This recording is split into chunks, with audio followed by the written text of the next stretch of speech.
Olá, alunos do quarto ano e quarto B. Estou aqui hoje para responder a leitura, a interpretação da leitura, que eu deixei na aula passada, certo?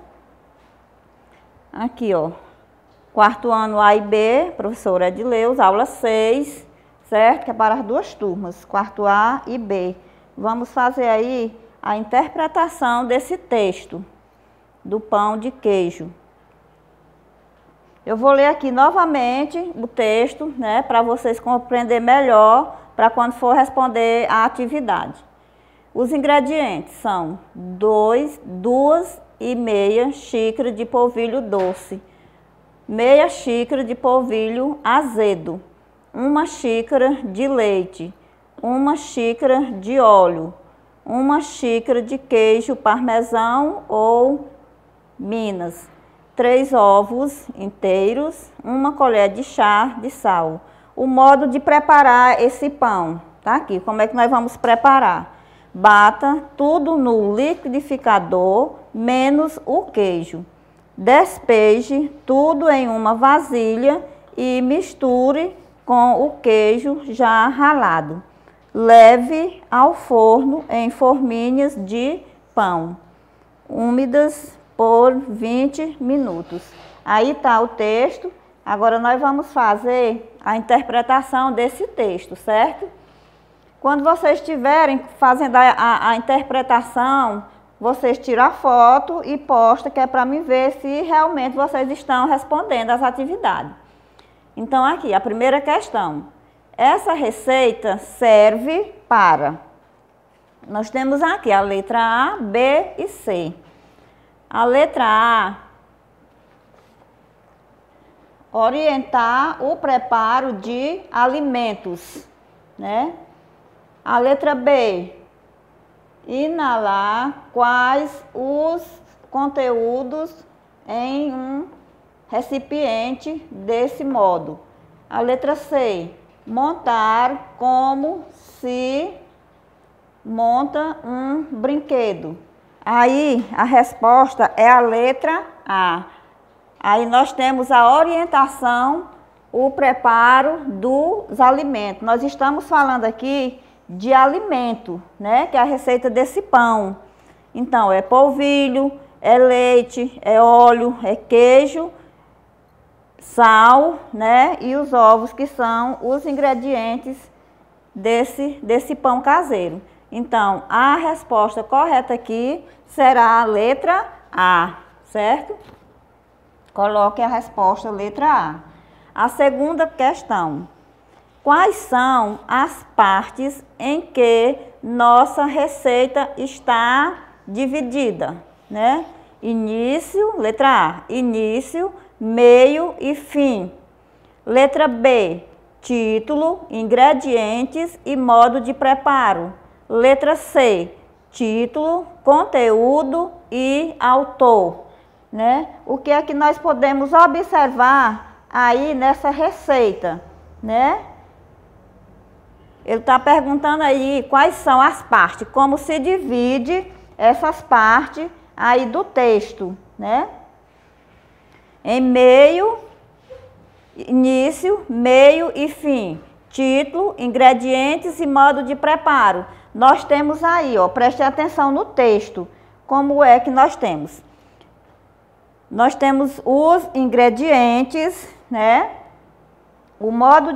A receita e o modo de preparo. Então, a letra correta será a letra B.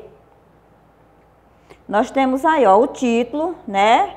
Que é a receita lá com o nome do pão, os ingredientes e o modo de preparo. O título, ingredientes e o modo de preparo. Tá aqui, ó, o título. O título é aqui, o pão de queijo.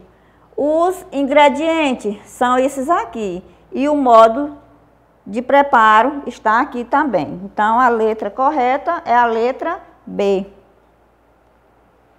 A terceira questão. Quais são os eletrodomésticos utilizados nessa receita. Aí nós falamos de alimentos, né, e utensílios, onde nós colocamos todos esses ingredientes para preparar o bolo. Onde foi colocado esses ingredientes, né? Qual é o eletrodoméstico usado aqui para nós fazer o preparo? Então aqui, ó, o eletrodoméstico é o liquidificador, certo? O terceiro, a resposta do terceiro é liquidificador, viu?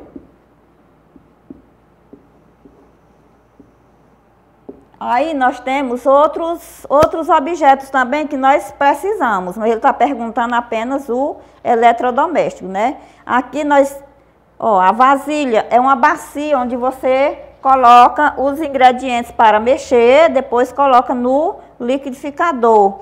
Temos também as vasilhas, que é onde se coloca já o pão preparado, as vasilhas, né? Aquelas tachazinhas assim, que coloca. E o forno ele faz parte também, porque é do fogão, certo? No caso aqui seria fogão, mas nós temos aqui o forno em forminhas de queijo. Essas forminhas aqui onde você vai colocar o pão já preparado. A quarta questão. Para que essa receita...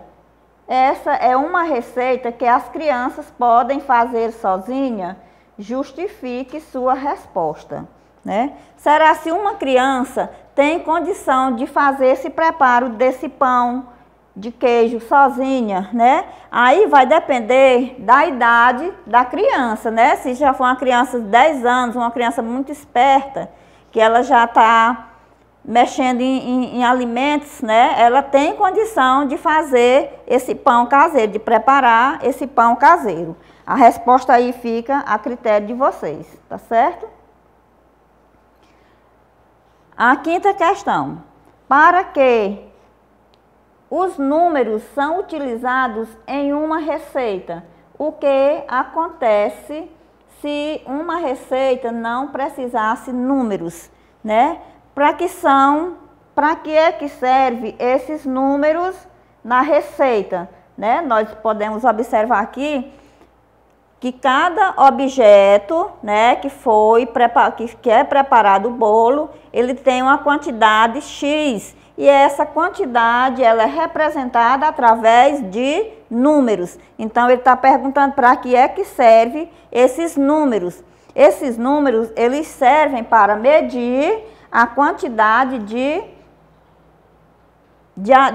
elementos, né, que compõem cada um. Por exemplo, 2,5 xícaras de polvilho, certo? Então, ó, eu não posso pegar qualquer quantidade aí e fazer o preparo de um bolo, né? Porque se eu for botar qualquer quantidade não vai dar certo. Então tem que ter os números realmente exatos, a quantidade de número exato. E o que aconteceria se uma receita não apresentasse números, né? O que é que ia acontecer se na minha receita eu não tivesse esses números, né? É como eu já disse, esse pão, ele não ia, esse pão ou qualquer outro bolo que a gente fosse fazer, ia sair uma coisa assim, ao léu, né? Não ia prestar, porque ele tem que ter a quantidade exata. Então, é isso aí. Esses números são exatamente para a gente fazer a nossa receita completa, né? O que aconteceria se não apresentasse números? A gente ia pegar qualquer quantidade, né, dos alimentos que está aí composto para fazer o pão e no final, né, o nosso pão não ia sair bom, como realmente está lá. Então, aí é a nossa videoaula respondendo a interpretação do texto, certo? Que essa aula vocês irão assistir segunda-feira, tá bom? E até a próxima aula.